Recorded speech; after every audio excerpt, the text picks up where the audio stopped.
এই জীবন কিভাবে বদলানো সম্ভব? কিছু মানুষ বলেন যে নিরন্তর কাজ করলে, পুরুষার্থ পালন করলে এই জীবন বদলে ফেলা সম্ভব। আজ আমি আপনাকে বোঝাবো যে এক মুহূর্ত, সময় আর সিদ্ধান্ত কতটা গুরুত্বপূর্ণ হয়। এক মুহূর্তই যথেষ্ট। একটা মুহূর্ত এত শক্তিশালী হতে পারে যে তা আপনার সমগ্র জীবন পাল্টে দিতে পারে। এমন এক সময় ছিল শ্রীরামের কাছে, যখন ওনাকে সিদ্ধান্ত নিতে হয় যে উনি নিজের পিতার আদেশ পালন করতে বনবাসে যাবেন নাকি যাবেন না। উনি সেই আদেশ পালন করেছিলেন, তারপর সময় অনুসারে উপযুক্ত সিদ্ধান্ত নিলেন। আর আজ সকলের মনে বসবাস করেন শ্রীরাম। আর অন্যদিকে আছে রাবণ। ওনার কাছে একটা সময় ছিল, একটা সুযোগ ছিল নিজের প্রারব্ধকে শুভ করে তোলার। উনি ভুল করলেন আর মৃত্যু লাভ করলেন। নির্বাচন সবসময় আপনার হাতে, শুধু আপনাকে সময়কে বুঝতে হবে, সেই মুহূর্তকে বুঝতে হবে আর উচিত সিদ্ধান্ত নিতে হবে, ব্যাস। বুঝতে শিখুন এই সময়ের দাবি কি, বুঝতে শিখুন এই সময়ের ইচ্ছে কি, আর উচিত সিদ্ধান্ত নিন। আর আমার সাথে ভালোবেসে বলুন, রাধা রাধা। জ্ঞান এবং অহংকার, এই দুইয়ের মধ্যে সম্পর্ক কোথায়? সম্পর্ক ঠিক সেরকম যেরকম হাত এবং কাকনের, যেমন চোখ এবং দৃষ্টির সম্পর্ক। এবার আপনি বলবেন, আমি কি বলছি? জ্ঞান এবং অহংকারের এমন সম্পর্ক কি করে হতে পারে? দেখুন, যে ব্যক্তি জ্ঞানী, যার কাছে জ্ঞান রয়েছে এবং তিনি জানেন যে তার কাছে জ্ঞান রয়েছে, তার মধ্যে নিজে থেকেই অহংবোধ জাগ্রত হয়। খুব কম সংখ্যক এমন জ্ঞানী ব্যক্তি আছেন যারা নিজেদের অহংকারের বিষয়ে আঁচ করতে পারেন। প্রকৃত জ্ঞানী হলেন তিনি, যিনি নিজের জ্ঞানের সদ্ব্যবহার করে অহংকারকে দূর করেন। উচিত সময়ে বুঝে যান, নিজের অন্তর যাচাই করে এই বিষয়টা দেখেন যে তার অন্তরে অহংবোধ জাগ্রত হচ্ছে এবং নিজেকে সেখানেই থামিয়ে দেন, যাতে অহংকারের পথে তিনি অগ্রসর না হয়ে যান। এই অহংকার কখন উচিত, কখন অনুচিত, কখন প্রয়োগ করা উচিত, উচিত নয়, কখন বাধা দেওয়া উচিত, এটা শেখা অত্যন্ত প্রয়োজনীয়। আর যদি এটা আপনি শিখতে পারেন, তাহলে আপনি একজন জ্ঞানীও হয়ে উঠবেন এবং সুখীও থাকবেন। তাই মনে রাখবেন, এই জ্ঞান নিয়ে কখনোই অহংকার করবেন না, বরং সবসময় নিজের অহংবোধের বিষয়ে প্রকৃত ধারণা রাখবেন।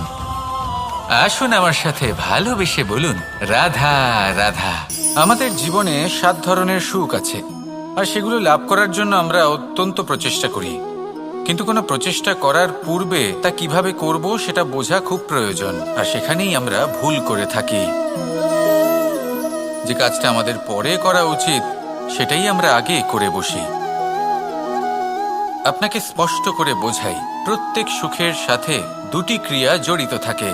এবার যখন আমরা ধনের কথা বলি, তখনও 2টি ক্রিয়া জুড়ে থাকে। প্রথম ক্রিয়া হলো ধন অর্জন করা, দ্বিতীয় ক্রিয়া হলো ধনের ব্যবহার করা। আর জীবনে ধনের ব্যবহার করার পূর্বে ধন কিভাবে অর্জন করতে হয় তা শেখা অত্যন্ত প্রয়োজনীয়। আমরা মন্দিরে যাই, ভগবানের আরাধনা করি, তার জন্য পুজো করি, ওনাকে প্রসন্ন করতে চাই, কিন্তু তার আগে ভগবানের ওপর আস্থা রাখা প্রয়োজনীয়। যদি আপনার অটল বিশ্বাস থাকে, তবেই আপনি প্রকৃত ভক্ত হয়ে উঠতে পারবেন। এবার যদি আপনি বক্তা হয়ে থাকেন, শ্রেষ্ঠ বক্তা হতে চান, এই সংসারের সামনে নিজের বক্তব্য রাখতে চান, তাহলে কথা বলার পূর্বে কথা শুনতে শিখুন, তবেই আপনি একজন শ্রেষ্ঠ বক্তা হয়ে উঠতে পারবেন। জীবনে সম্পর্ক স্থাপন করার আগে সম্পর্ক বজায় রাখতে শিখুন, তবেই আপনি একজন প্রকৃত সাথী হয়ে উঠবেন। জীবনে পরাজয় মানার পূর্বে বিজয়ী হওয়ার চেষ্টা কিভাবে করতে হয় সেটা শিখুন, তবেই আপনি একজন নিপুণ ব্যক্তি হয়ে উঠবেন। অন্তিম এবং সবথেকে গুরুত্বপূর্ণ কথা, জীবনে ভালোবাসা লাভ করার পূর্বে ভালোবাসা প্রদান করতে শিখুন, তবেই আপনি একজন প্রকৃত প্রেমী হয়ে উঠবেন। আসুন আমার সাথে ভালোবেসে বলুন, রাধা রাধা। এই সংসারের সবথেকে বড় যুদ্ধ কোনটা? দেব অসুরের যুদ্ধ, যা অনেক বছর ধরে চলেছিল, নাকি রাম রাবণের যুদ্ধ, নাকি মহাভারত? না, সংসারের সব থেকে বড় যুদ্ধ হলো সেইটা যা নিজের সাথে লড়া হয়, নিজের মনের সাথে লড়া হয়, নিজের অন্তরের সাথে লড়া হয়। এটাই সব থেকে বড় যুদ্ধ। এবার নিজেই দেখুন আপনার সব থেকে বড় শত্রুকে। আপনার স্বার্থ, আপনার কামনাগুলি, আপনার অহংকারগুলি, যা আপনাকেই নষ্ট করে দেয়। যদি এদের ওপর আপনি বিজয় লাভ করতে পারেন, তাহলে ধরে নিন এই সংসারে সবার উপরে আপনি বিজয় লাভ করতে পারবেন। এই সংসারে কেউ আপনাকে পরাজিত করতে পারবে না। কিন্তু তার জন্য প্রয়োজন অনুভূতির। অনুভূতি ভালোবাসার, অনুভূতি অনুপ্রেরণার।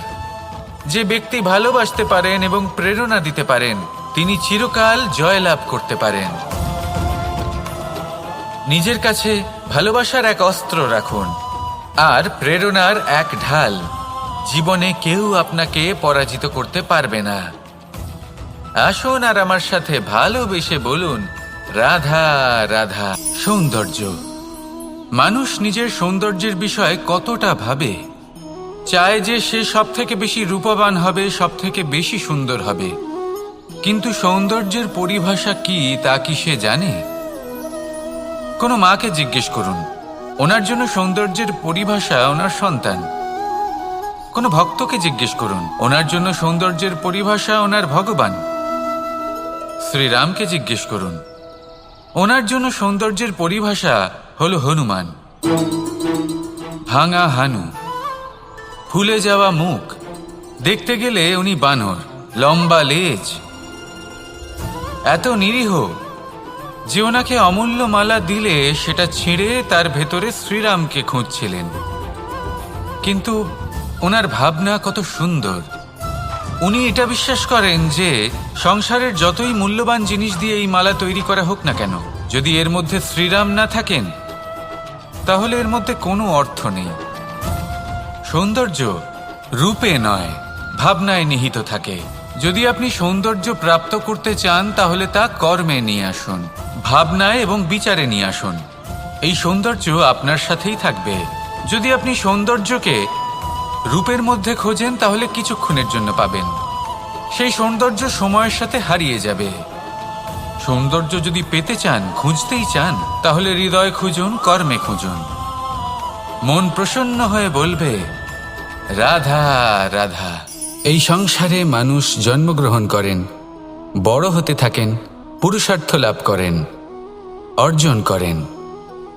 অর্জন করা আসলে কি? বেশিরভাগ মানুষ বলেন অর্জন করা অর্থাৎ ধন সম্পত্তি অর্জন করা। আর কি অর্জন করা যায়? আর কি লাভ করা যায়? আসল প্রশ্ন হলো এটাই যে কি এমন আছে যা বাস্তব রূপে অর্জন করার যোগ্য। তা হলো ব্যবহার, জ্ঞান এবং সন্তোষ। কেন? কারণ আপনি যখন এই সংসার ছেড়ে চলে যাবেন তখন আপনার ধন সম্পত্তি আপনাকে বিদায় জানাতে আসবে না। আপনাকে বিদায় জানাতে আসবে আপনার আপনজন, যাদের সাথে আপনার সুসম্পর্ক ছিল। সমগ্র সংসারে সহস্র মানুষ ধন অর্জন করে থাকেন। শ্রেষ্ঠ মানুষ হলেন তিনি যিনি ব্যবহার, জ্ঞান এবং সন্তোষ অর্জন করে থাকেন, একে সকলের মধ্যে বিতরণ করেন। তাই এটাই করুন আর আমার সাথে ভালোবেসে বলুন, রাধা রাধা। সেই কখন থেকে এই পুস্তকটিকে দেখছি, কিন্তু এর থেকে আমি কোনো জ্ঞান লাভ করতেই পারছি না। এবার আপনি বলবেন যে আজ কেমন বিচিত্র কথা বলছি আমি। যদি এই পুস্তক থেকে আমাকে জ্ঞান লাভ করতে হয় তাহলে শুধুই তাকিয়ে থাকলে হবে না। আমাকে এই পুস্তককে খুলতে হবে, পড়তে হবে, তাকে বুঝতে হবে, তবেই তো জ্ঞান প্রাপ্তি হবে।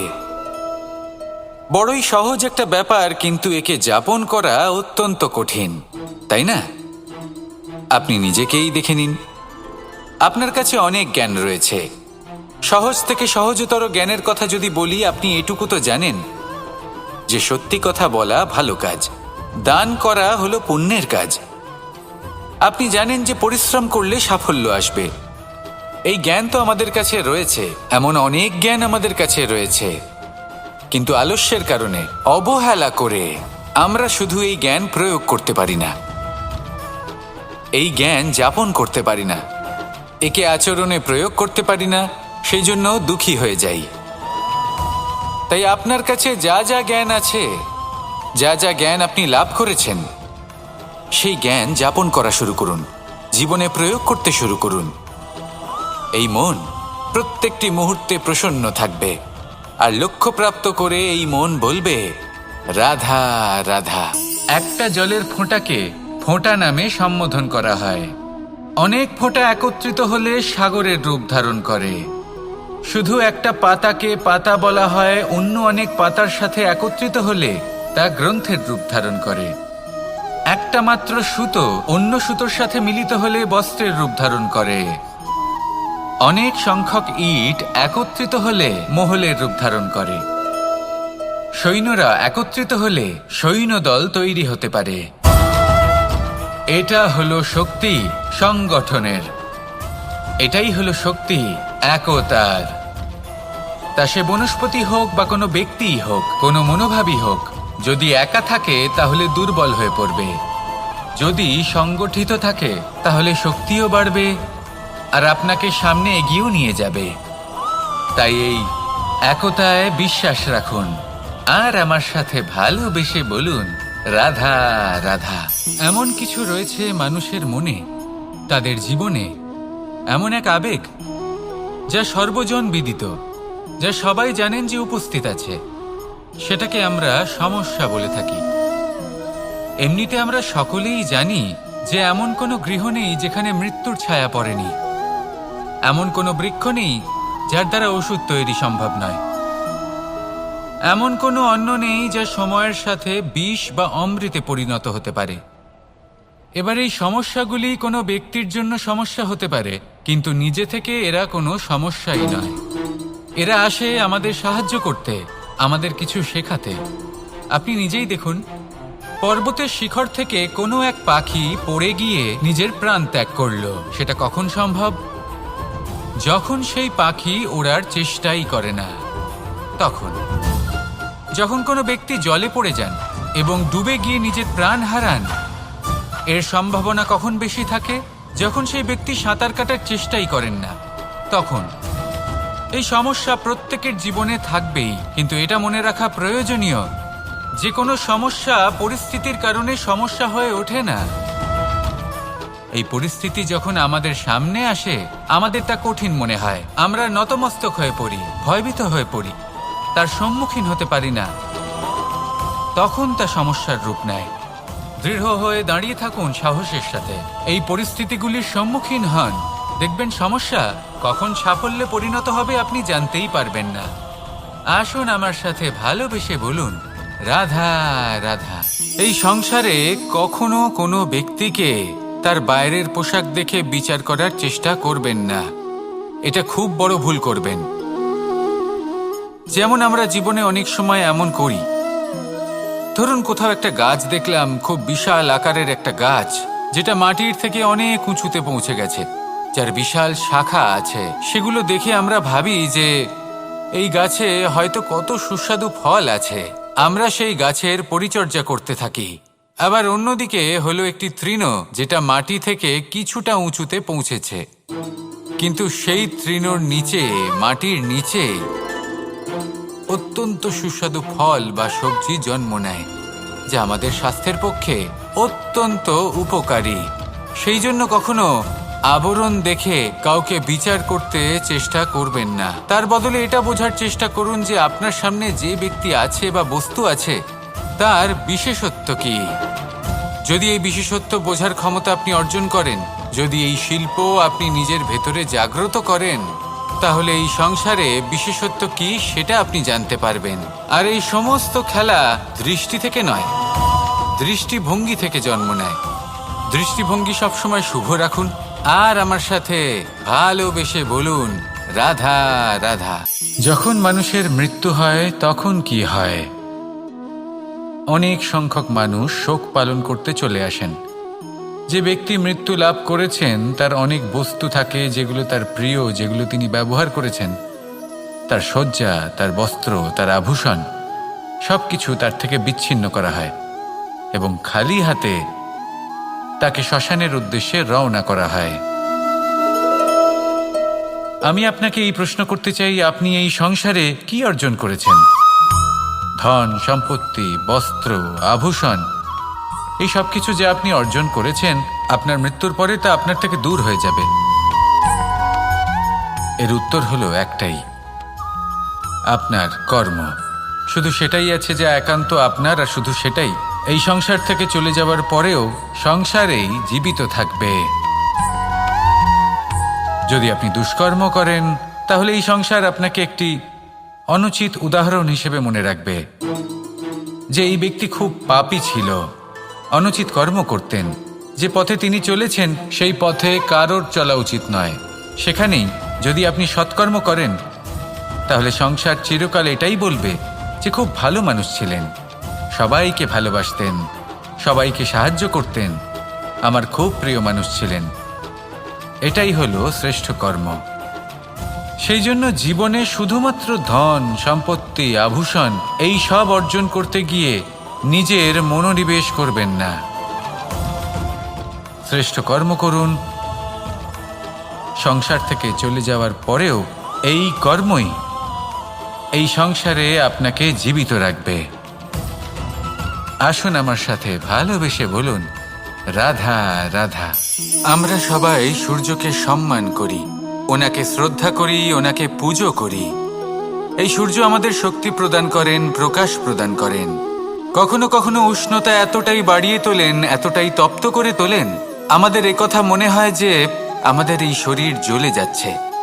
তখনও আমরা বিরোধিতা করি না, তাকে কটু কথা শোনাই না, আমরা সসম্মানে তা গ্রহণ করি। কেন কেন করি? কারণ আমরা জানি যে সন্ধেবেলা যখন সূর্যাস্ত হবে, তখন শুধুমাত্র অন্ধকার বাকি থাকবে। ঠিক কিছুটা এরকমই হয় আমাদের মাতা পিতাও, যিনি আমাদের জন্ম দেন, আমাদের ভরণ পোষণ করেন, আমাদের বড় করেন, আমাদের প্রেম প্রদান করেন। কখনো কখনো তাদের মুখ থেকে কটু কথা নিঃসৃত হয়, আমাদের দুঃখ হয়, কিন্তু তখন আমাদের এটা বোঝা উচিত এগুলি নিঃসৃত হচ্ছে আমাদেরই মঙ্গলের জন্য। যেমন সূর্যদেব, উনিও উত্তাপ দিয়ে থাকেন আমাদেরই মঙ্গলের জন্য, যাতে ফসল পাকতে পারে, যাতে জল বাষ্প হয়ে মেঘ হতে পারে, বৃষ্টি হতে পারে, আর এই সংসারে নিরন্তর জলের প্রবাহ থাকে। আমাদের মাতা পিতা, তাদের কঠোর আচরণ, তাদের কঠোর অনুশাসনের পেছনে লুকিয়ে থাকে ওনাদের ভালোবাসা। আমাদের তা বুঝতে হবে, সসম্মানে ওনাদের গ্রহণ করতে হবে। কারণ ঠিক সূর্যাস্তের পরে যেমন চতুর্দিক অন্ধকারচ্ছন্ন হয়ে যায়, তেমনি আমাদের জীবন থেকে যখন আমাদের মাতা পিতা চলে যায়, তখন আমাদের জীবনেও শুধু এবং শুধুমাত্র অন্ধকারই ছেয়ে থাকে। সেই জন্য নিজের মাতা পিতাকে সম্মান করুন, ওনাদের ভালোবাসা প্রদান করুন। এই মন আর এই জীবন প্রসন্ন হয়ে বলবে, রাধা রাধা। পরিস্থিতি কখনো এটা ভালো থাকে, আবার কখনো মন্দ হয়ে যায়। কখনো এই পরিস্থিতি আমাদের পক্ষে থাকে, আর কখনো এই পরিস্থিতি অনুযায়ী আমাদের চলতে হয়। কোনো বিকল্প থাকে না। কিন্তু যখনই এই পরিস্থিতি খারাপ হয়ে যায়, তখন কি করা উচিত সেই প্রশ্ন মনে জেগে ওঠে। পরিস্থিতি যখন প্রতিকূল হয়, তখন আমরা কিছু হারালে তা হারিয়ে ফেলি, ঠিক আছে, কিন্তু যা বাকি আছে সেটা আমরা আগলে রাখতে পারি। পরিস্থিতিকে সামলে রাখার চেষ্টা আমরা অবশ্যই করতে পারি, শুধু সেটুকুই আমাদের হাতে রয়েছে। কিন্তু এর থেকেও বড় সমস্যা আছে, অহংকার। কখন প্রবেশ করে আমরা জানতেও পারি না। এই অহংকার আপনাকে বুঝতেও দেবে না যে আপনি সত্যি কিছু হারিয়েছেন। আপনার কিছুই যাবে আসবে না। দেখতে গেলে আকাশের সূর্য নিজের প্রকাশ হারিয়ে ফেলে যখন অন্ধকার ঘনিয়ে আসে। তাহলে আমরা কে হই? ওনার সামনে তো কিছুই নই। এই অহংকার আমাদের দমন করতেই হবে। এটা বিশ্বাস করতে হবে যে এই সমগ্র সৃষ্টিতে আমরা শুধুমাত্র একটা কণা, তার থেকে বেশি আর কিছুই নয়। বিশ্বাস করতে হবে যে আমরা ততটাও বড় নই যে কখনোই কিছুই হারাবো না। এবার যেদিন এই জ্ঞান আপনি আত্মস্থ করে নিজের আচরণ পাল্টাবেন, মনে রাখবেন সেই দিনই অহংকারকে দমন করতে আপনি পথে অগ্রসর হয়ে পড়েছেন। এই অহংকারকে দমন করুন আর আমার সাথে ভালোবেসে বলুন, রাধা রাধা। আমি দ্বারকাধীশ এবং আমার সভাতে বিভিন্ন সময় বিভিন্ন ধরনের মানুষ আসেন, নিজেদের দাবি নিয়ে, নিজেদের ইচ্ছে নিয়ে। কখনো কেউ ভোজন চান, আবার কখনো কেউ ওষুধ, কখনো কেউ বস্তু চান, কেউ আবার চান বস্ত্র। কারোর জ্ঞান চাই, কারোর ধন চাই, আবার কারোর বাসস্থান। অনেক সময় আমি এই অনুরোধ, এই ইচ্ছে পূর্ণ করি না। এবার আপনি এটা ভাবতেই পারেন যে কৃষ্ণ তো তাহলে লোভী, ওর কাছে তো সবকিছুই রয়েছে, তারপরেও সে নিজের প্রজার ইচ্ছে পূর্ণ করে না, তাদের সমস্যাগুলি বুঝতে পারে না, তাদের সুখ স্বাচ্ছন্দ্য প্রদান করে না। আসল সত্য হলো এটাই যে কোনো সবল ব্যক্তি, যে কোনো গৃহস্থ ব্যক্তি যে কাজ করতে সক্ষম, তার পরিশ্রম দ্বারাই নিজের প্রয়োজনগুলি এবং ইচ্ছেগুলি পূরণ করা উচিত। এটা অত্যন্ত প্রয়োজনীয়। আর এগুলো তিনি করতে পারেন শিল্প, ব্যবসা, আচরণ অথবা জ্ঞানের ভিত্তিতে। এই পথে চলতে হবে, পরিশ্রম করতে হবে, তবেই সে কিছু অর্জন করতে পারবে। এবার এমন কোনো ব্যক্তি যার এই সব কিছুতে কোনো রুচি নেই, যে কিছুই করতে চায় না, সে কিছুই অর্জন করতে পারবে না। এবার এরকম কোনো ব্যক্তিকে যদি আমি কোনো বস্তু প্রদান করি, তাহলে কি হবে? সে পরাধীন হয়ে যাবে, আর সেটা উচিত হবে না। তাহলে কি করা উচিত? তাকে পথ দেখানো, তাকে বোঝাতে হবে যে কোন পথে চলে তুমি নিজের লক্ষ্য প্রাপ্ত করতে পারবে। শিল্প, জ্ঞান, আচরণ এবং ব্যবসা, এই পথে কিভাবে চলে সেটা শেখাতে হবে। আর আমি সেটাই করি। তার ফলে কি হয়? ব্যক্তি স্বাধীন হয়ে যায়। সংসারে সে যা চাইবে তাই প্রাপ্ত করতে পারবে, কখনো কারোর থেকে কিছু চাইবার প্রয়োজন পড়বেই না। এই কথাটা সবসময় মনে রাখবেন। যখনই দান করবেন তা ভাবনা চিন্তা করে এমনভাবে দান করবেন যাতে সামনের ব্যক্তি স্বাধীন হতে পারেন, পরাধীন নয়। আসুন আমার সাথে ভালোবেসে বলুন, রাধা রাধা।